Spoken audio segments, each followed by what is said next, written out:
Hey everyone, and welcome back to my home makeover series.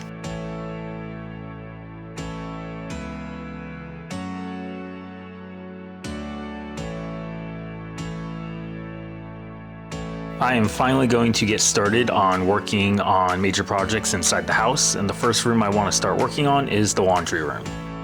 To start with, I need to change out the light bulbs in the laundry room light because they have like 400 lumen bulbs installed in it and you cannot see anything when the light is on.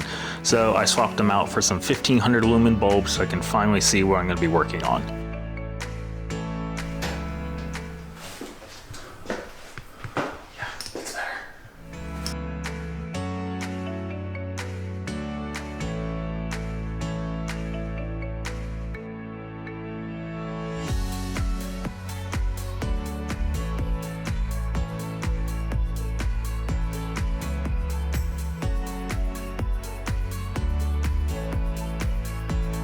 Before I remove all the doors and drawers for the cabinets, I'm going to number them all with a piece of tape, and that way I can put them back in the correct location. Since a lot of the doors are the same size, it would be easy to put them on the wrong spot. Now, it probably wouldn't matter much, but I'm kind of OCD about stuff like that.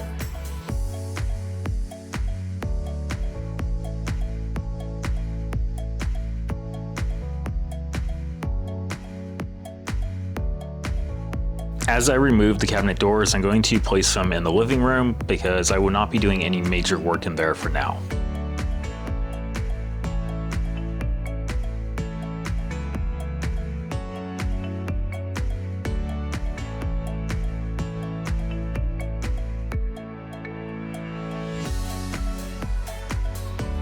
There are a couple add-on shelves in the laundry room that are not part of the cabinets, so I'm going to remove these and I will not be adding them back in once the room is done. As I removed the cabinet doors, I had one or two of the screws for the hinges end up shearing off, so part of the screw is still in the cabinet itself. So I'm gonna have to figure out how to get the screw portion out before I can reinstall the doors. Now, luckily I'm quite a ways away from having to do that, but it is just one more thing that goes wrong on DIY projects that you don't expect.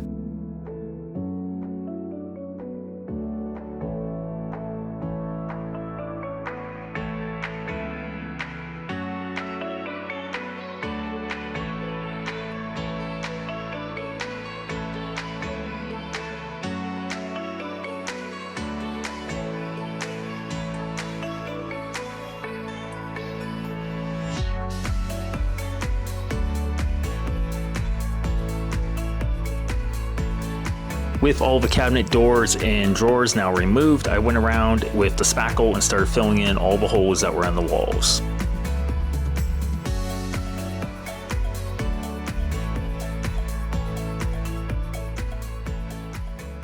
When I made up my mind about which room to start on, I told myself I was just going to work on the laundry room to begin with and then move on from there. That promise lasted about a day. So here I am scraping wallpaper off in the dining room. So one of my key faults is that unless a task is very physical or really interesting or like exciting, I get bored with it really easily. So as soon as the initial work was done on the laundry room and that excitement wore off, I wanted to go do something else. And so that led me to starting work on the dining room. Now, my justification for this was that I was gonna have to primer the laundry room, and getting a roller wet for such a small amount of surface area was a waste of a roller if I couldn't go use it somewhere else. So I figured, well, the dining room needs to be painted too. So if I prep that area, then I can prime that area as well at the same time.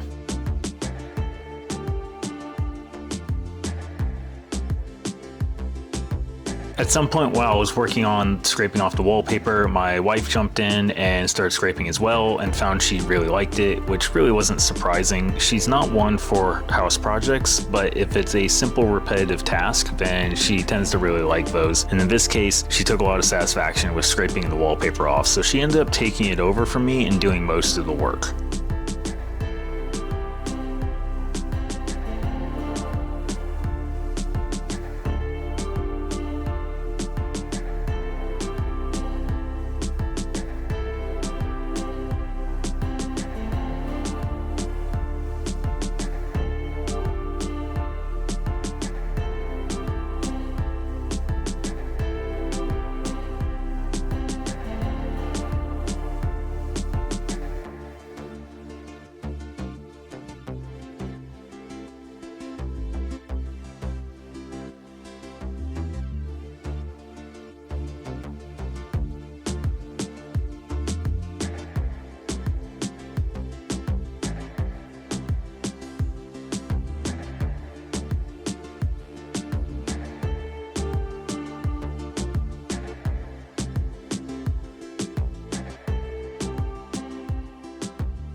Since my wife took over scraping wallpaper, I forced myself to focus back on the laundry room, and at this point what I needed to do was first vacuum out all the cabinets to remove any like cobwebs and stuff from them, and then I needed to sand them down. So if you're sitting here watching this and you're freaking out because I'm sanding the cabinets, then let me confirm your worst fears. Yes, I will be painting them. However, I will only be painting the insides of the cabinets, and I have a very good reason for that. First off, if you look inside the cabinet, you can see that the back of the cabinet is a very dark brown. Now that is not wood, that is actual drywall. These cabinets have no wood backs, they are simply on the wall like this, and they painted it brown before they installed the cabinets. Now, one of my issues in this house is the amount of lighting. They do not have good lighting throughout the house, and the natural light that comes in is not very good because there's a lot of trees surrounding the house that block a lot of the sunlight. So the house overall is just very dark. These cabinets with their dark brown backs are also very dark, so it is very hard to see inside these cabinets. Now remember, this laundry room, I put in 1500 lumen bulbs, so if you think that, oh, it's really easy to see in there right now, well, that's because the light is so bright. So one, I really need to paint the back of the cabinets a different color to make it brighter inside the cabinet. My second reason for painting the insides of the cabinets is because several of the shelves in the cabinets in the kitchen have bowed over time, and it's very noticeable. So there is no way I will be able to replace those shelves and match a new shelf to the same color of these cabinets, because these cabinets are 40 plus years old. So whatever stain color they are has 40 years of aging to go with it. So there's no way I can match it. So the best thing I can do is simply paint the whole insides of all the cabinets. That way they are all the same when I am done and you won't know the difference. But I will leave all the exteriors the natural wood finish.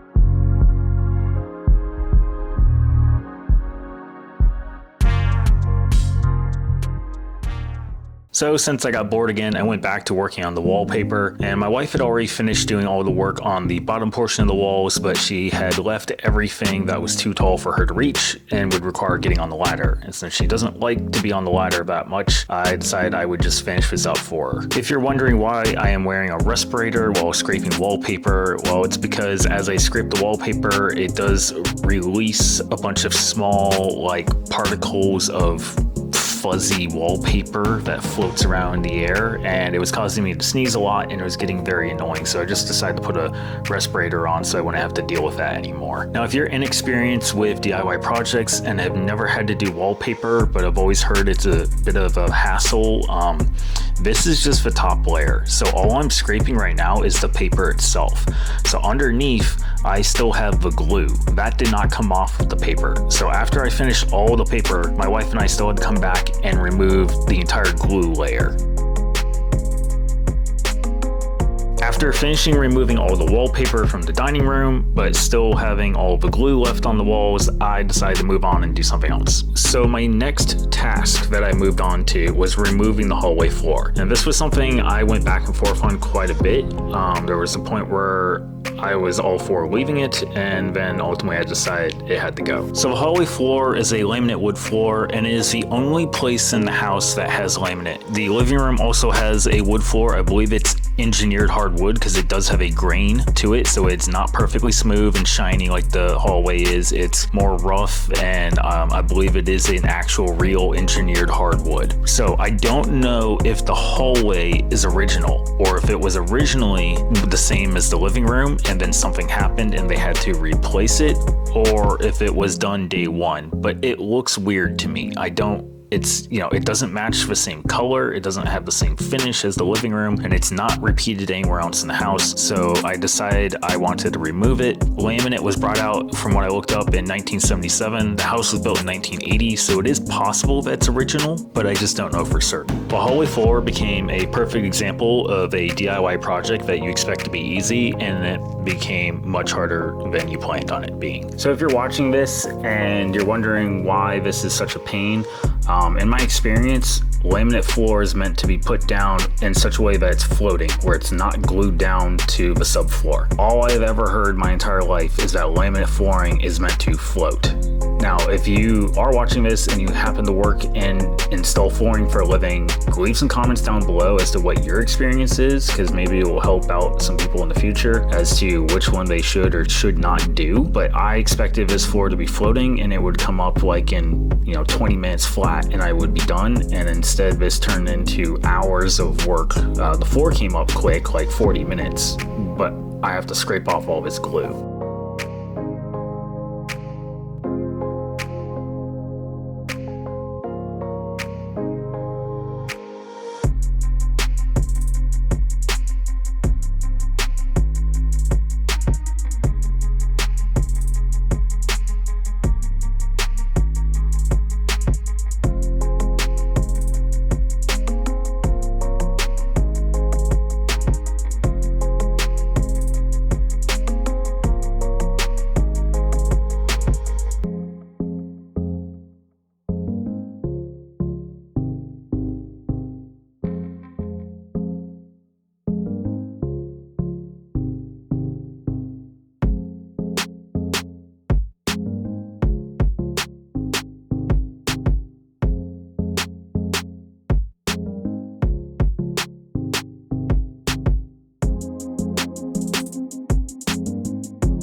Remember how I said earlier in the video that I wasn't going to work on the living room because it wasn't that important? Yeah, I'm working on the living room. So after getting bored with scraping the floor and honestly just needing a break because it was kind of starting to hurt my elbows and knees just repeating that motion constantly, I decided to start working on the living room walls. So the living room walls are covered in what they call like grass cloth, which is kind of like a wallpaper for anyone who's never experienced it, only it's like textured. It's a cloth basically. It has like a weave to it.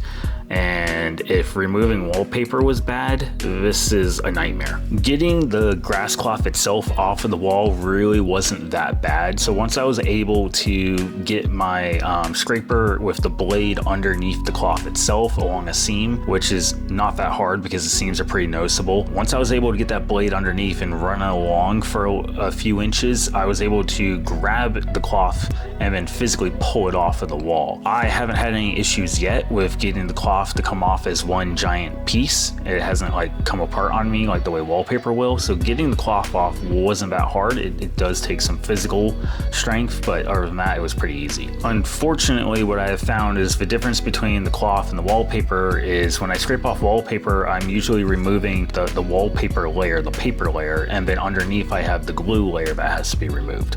With the grass cloth, what I found is that I've got like the cloth portion and then underneath is a paper layer, and underneath that paper layer is a glue layer. And when I was scraping most of the time, I had to remove the paper layer first after getting cloth off. Obviously, I had to scrape off the paper layer and then come back and scrape off the glue. I wasn't able to get them both at the same time.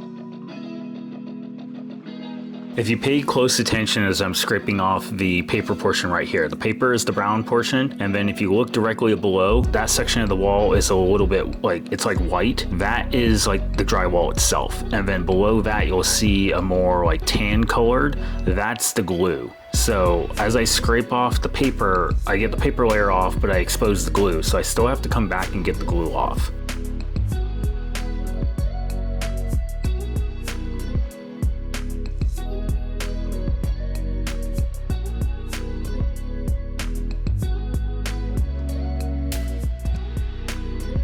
One of the reasons I gave up on continuing scraping the glue off of the hallway floor was that it started to get very difficult to do. What I encountered was that the top layers of glue would come off pretty easily without too much physical work, but the bottom layers that are really like on the concrete itself, they were a lot more difficult. So once I got through that top section of the blade, then I encountered the hard parts. And so what I realized is I needed something extra to help me get it off. So I waited till the next day and I came back with some Goo Gone to see if that would work, because I had like I don't know, for some reason I have like 3 bottles sitting around the house, and I started spraying it on, and luckily it worked really well once I let it sit for like 5 to 10 minutes typically in most areas. Then it was really easy to scrape off. There is probably a faster and easier way to get the glue off the ground, and maybe the pros who do this for a living know what it is, but I found this worked pretty well. The hallway isn't that big. It's about 3 feet wide, you know, probably, I don't know, 15, 20 feet long, something like that. And this worked well enough for me. It took me probably 6 hours total, I would say, to get all the glue off. I didn't do it all in one day. I broke it up and did like an hour at a time each day, typically at the end of my workday on the house, so that, you know, I just finished up exhausted and then would come back the next day, do a bit more work at the end of the day until I was done.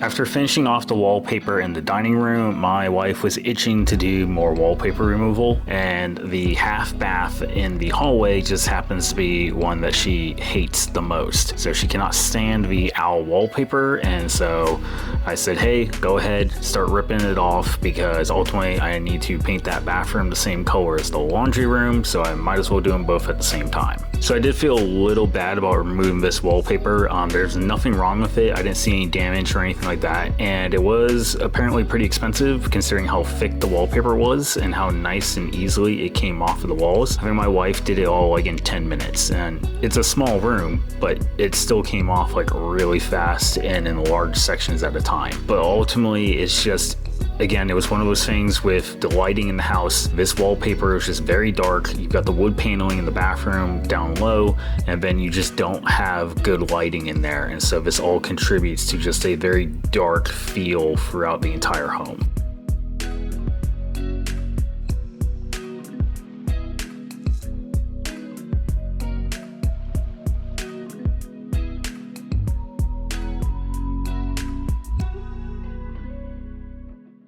As my wife was working on the bathroom, I was vacuuming the ceiling in the kitchen. So as part of my prep for painting, I needed to clean up and remove any cobwebs that were up there before I can get up there on the ladder and start taping off the wood beams and the trim so I don't get paint on them.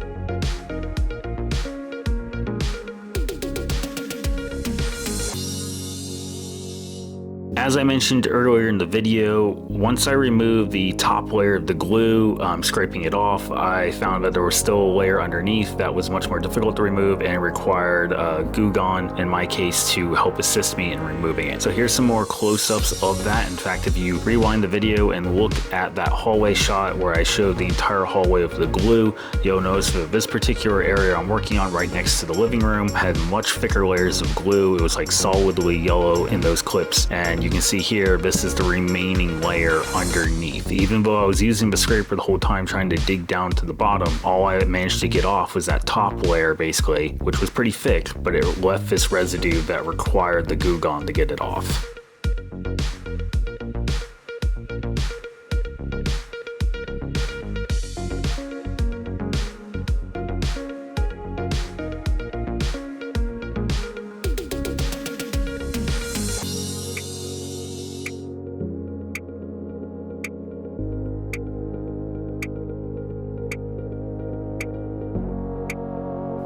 As we worked on the dining room, we started to get kind of annoyed with the lighting from the chandelier. So one of the bulbs is out completely, not a big deal, but 2 of them were flickering really bad at times. Sometimes they were fine, and then sometimes they would just go on and off like constantly. So I remembered I happen to have chandelier light bulbs laying around that are LEDs, and so I dug them out and came back to replace all of the ones in the chandelier. And then I happened to have one extra, which I was able to use in the stairwell light, which has been dead this entire time because the light bulb was out.